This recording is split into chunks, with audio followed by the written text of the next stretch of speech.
هغه وخت چې په هندوستان باندې د مغولو واک و، هندوستان په وړو وړو سلطنتونو باندې تقسیم شوی و. مشران به یې راجګان یا نوابان نومیدل چې د قانون له مخې به یې هر کال جزیه ورکول. هندوانو د سیکانو او جتانو سره په ائتلاف د بغاوت پیل وکړ. مسلمانان په خپل منځي اختلاف اخته وه. د مرهټیانو مخه هیچ چا نسوی نیولی، بلکې بالعکس به یې د مرهټیانو مرسته کول ترڅو خپل حریف مسلمان ور باندې راوپرځوي. مرهټیانو به چې کله د مسلمانانو پر واکمنیو یرغل وکړ نو به یې قتل عام پیل کړ. میرمنې، بوډاګان او ماشومان به یې په ډیر ظلم او وحشت شهیدانول. مسلمانان به یې کفري اعمالو او اقوالو ته مجبورول او بوتانو ته به یې پرې سجدې کولې. د مسجدونو او مقدسو ځایونو ګستاخي به یې کول، نړول او د مسلمانانو کورونه او مالونه به یې ورچورول. د مرهټیانو جګړې هیڅ اصول نه درلوده، اکثریت یې غله او ځنګلي وحشیانو. کله چې د مرهټیانو له ظلمونو، بغاوتونو او په مسلسل ډول د مسلمانانو د ځمکو له غصبولو اوسیدونکي تنګ سول او د ځان د دفاع څخه هم قاصر وه، نو د هندوستان یو منلی او نهایت ستر عالم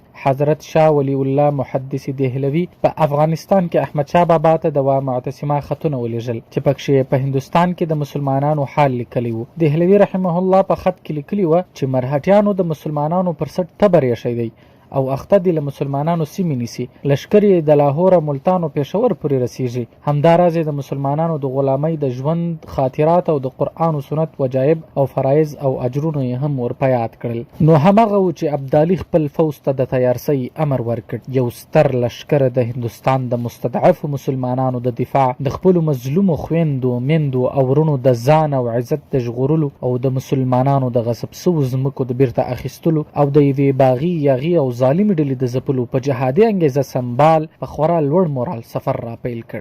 کله چې مرهټیانو د ستر مشر ابدالي په مشرۍ د افغانانو له دې لشکر او د هغوی د مضبوط عزم څخه خبر سول نو دوی هم د خپلې بقا لپاره اخري ځل سره راجمع سول. مرهټیان، سیکان، نوجتان د ابدالي لشکر پر خلاف ائتلاف سره وکړ او هوډ یې وکړ چې د ابدالي د لشکر مخه به کوي. کله چې ابدالي د پانیپت میدان ته راورسېد د مرهټیانو لشکر هم پر اماده و. د یمنا سیند افغانستان غاړې ته د ابدالي لشکر یوه میاشت میشتو او بلې غاړې ته د مرهټیانو لشکر میشتو.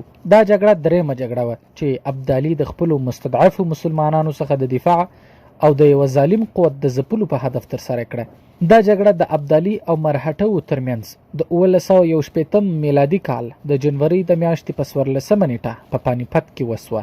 په دې ائتلاف کې روهیله پښتانه او د دوی مشران نواب نجیب الدوله، حافظ الملک او حافظ رحمت خان د ابدالي احمد شاه بابا په پلوی د خپلو 40,000 جنګیالیو سره د هغه ملاتړ کاوه. په دغه جګړه کې د مرهټو جنګي قمندانان سدا شیو، راو باو، ملاو راو هولکر، رګونات راو او بالاجي باجي راو وه. له دوی سره په زرهاو جتان او سیکان هم په ائتلاف کې وه.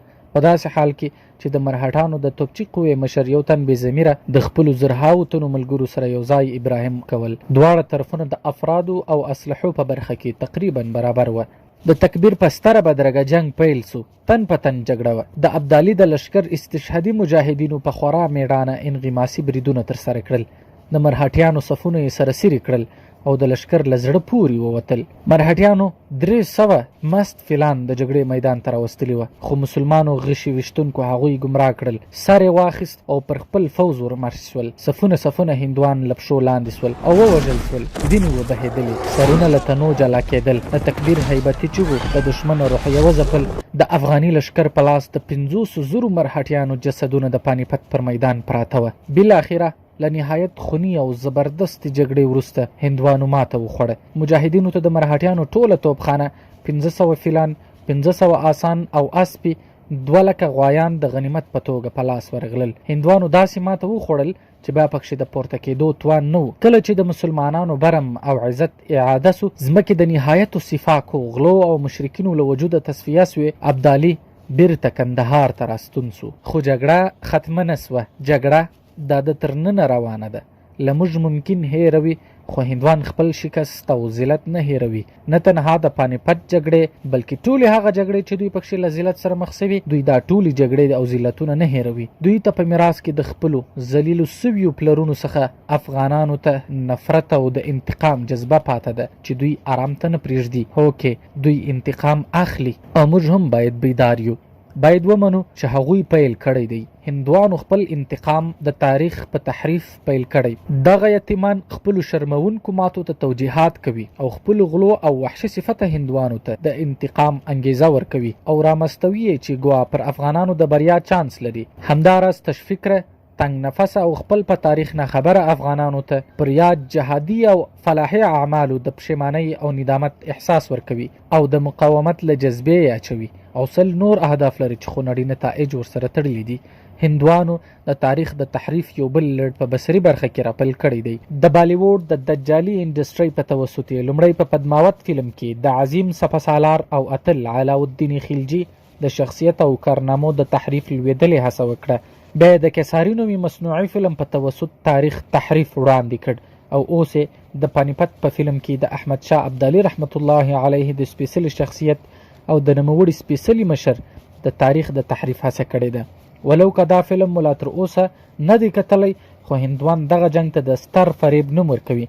حالانکه د پانیپت جګړه د خالص الله جل جلاله نصرت او د ابدالي رحمه الله د جګړې مقدس اهداف و. پانیپت معجزه ده. پانیپت مطالعه کړئ. پانیپت د پت جګړه وه چې د مسلمانانو د نصرت لپاره ترسره سوه، د افغانستان د پراخولو په هدف نه. د ایمان یوټیوب چینل درنو لیدونکو، موږ د تاریخ په تر ټولو مهم پړاو کې قرار لرو. له یوې خوا د یهودیانو او عیسایانو نظامي، سیاسي او د ګاونډیانو هیوادونو فکري او جغرافیوي یرغلونه سره مخ یو، بل پلو خپل ترمنځ نهایت ډیر بې اتفاق یو. ډیر کم له موږ افغانانو څخه د دشمن پر خلاف ولاړ دي او د هیواد او ولس هر اړخیز استقلال مسؤلیت ګڼي او لپاره یې له هیڅ راز قربانۍ دریغ نه کوي. خو زموږ څخه ډیری بیا د دشمن په صف کې د $100 سیکس او شهرت لپاره د خپلو ارزښتونو او تاریخي سابقې پر خلاف ولاړ دي. که موږ سره متحد نسو، دشمن مو ونه پیژند او له مقاومت مو په یوه او بله بهانه ځانونه خلاصول، هغه ورځ لرې نه ده چې موږ به خپل بشپړ هویت او ارزښتونه بایللي وي او بې سرپوشه ملت به یو. راځئ خپل مسؤلیتونه درک کړو، نور د تیښتې پر ځای مقاومت تجربه کړو او د خپلو نیکونو لاره تعقیب کړو. راځئ تاریخ ولولئ. زموږ دفاع هم معقوله توجیه لري او زموږ تعرض هم د واضحو اهدافو، ارزښتونو او مجبوریتونو لپاره ترسره سوی دی. افغانانو پر هیچا ظلم نه دی کړی.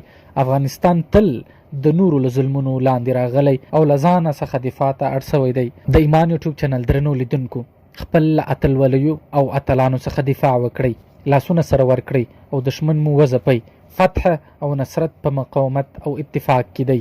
تل دې وي آزاد افغانستان. دا د نن او پرون خپرونه وه چې ما حسان زلمي چمتو کړې او در سره شریکه کړل. که داسې نورې خپرې